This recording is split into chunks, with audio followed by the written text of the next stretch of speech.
Can a place still feel like home even after being away for 5 years? The second I landed in Chengdu, I felt something shift.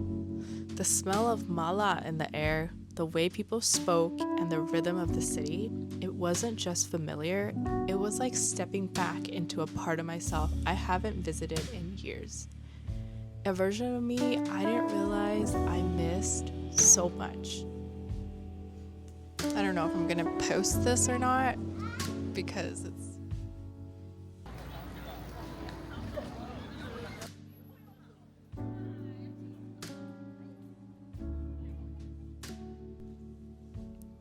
I used to wonder if I'd ever really fit in anywhere.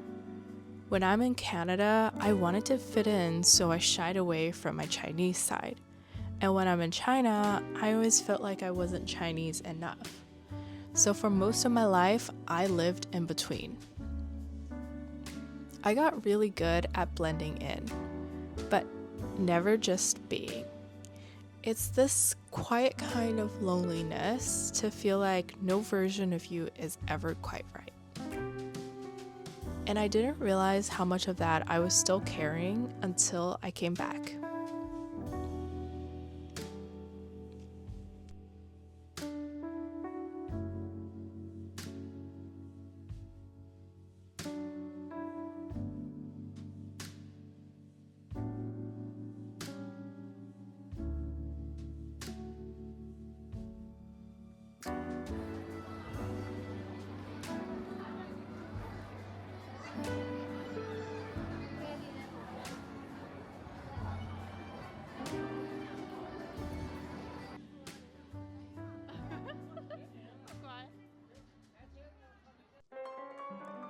And then there was the food.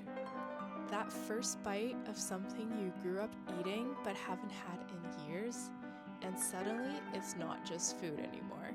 It's childhood, it's comfort, it's belonging without needing to explain anything, and it's everything.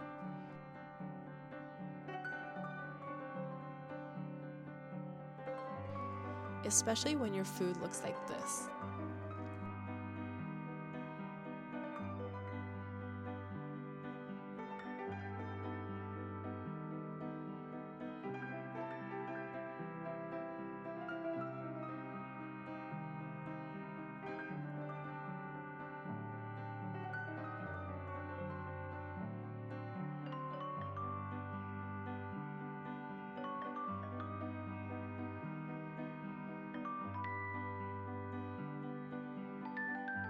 When the flavors are so bold, it forces you to be present, to acknowledge that you are here and you're home.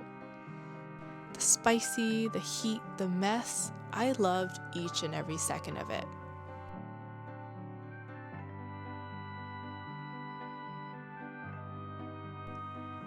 There's a saying called Chengdu Hui.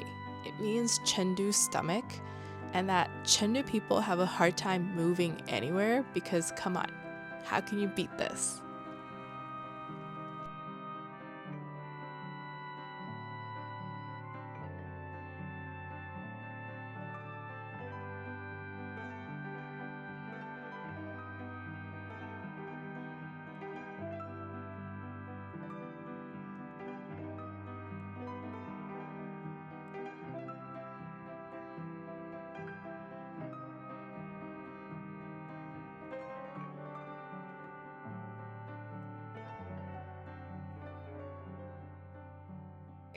I'm at the airport. I'm about to board. I'm leaving Chengdu and heading to Hong Kong. I just wanted to really quickly vlog some of my thoughts from this trip. It's been 5 years since the last time I came back, and that's a really long time to not be back home or see a lot of my family. So I always kind of felt like a little bit like an outsider when I was here because I didn't go through a traditional education. I didn't go to public school. I spoke English. And then when I moved to Vancouver by myself at 17, I once again felt like an outsider because although I spoke English, I grew up in China. So all my values and my beliefs were different.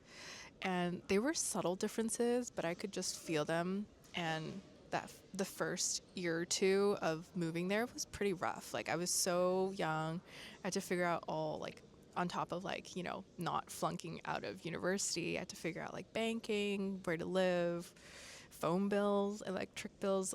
But I'm really, really grateful and proud of the life that I've built, the home that I have with my boyfriend, the amazing friends that I have.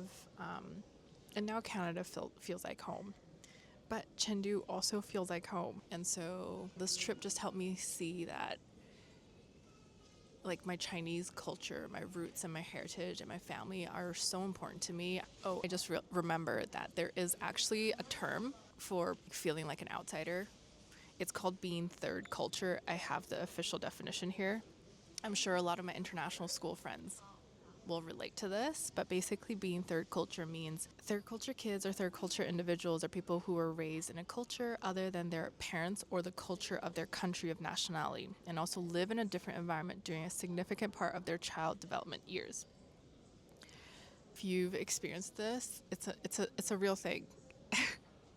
And I don't know, it was nice to just put a word or name to what I was feeling. What I was saying was just that this trip, like, helped me reconcile parts of myself that I found kind of conflicting. Yeah, I don't know if I'm gonna post this or not because it's really kind of vulnerable and kind of raw, and I don't know, it's not very well scripted or all that, but whatever. I don't know, it's just been nice. It's been really healing. After saying all of that out loud, something softened and I felt lighter. I thought I'd feel like a stranger here, but I didn't. No one asked me to prove if I belonged. Nobody questioned who I was. I didn't have to try. I just was. And for the first time in a very long time, that felt like enough. I used to think I had to choose one place and one version of myself. But the truth is, I'm both. I always will and always have been. And I don't want to shrink any part of myself anymore. Chengdu is in my blood, and that's something I'm so freaking proud of. My only regret is not coming back sooner. But this trip wasn't just about visiting home. It's about remembering who I am, and that Chengdu isn't behind me. It's something I carry with me wherever I go.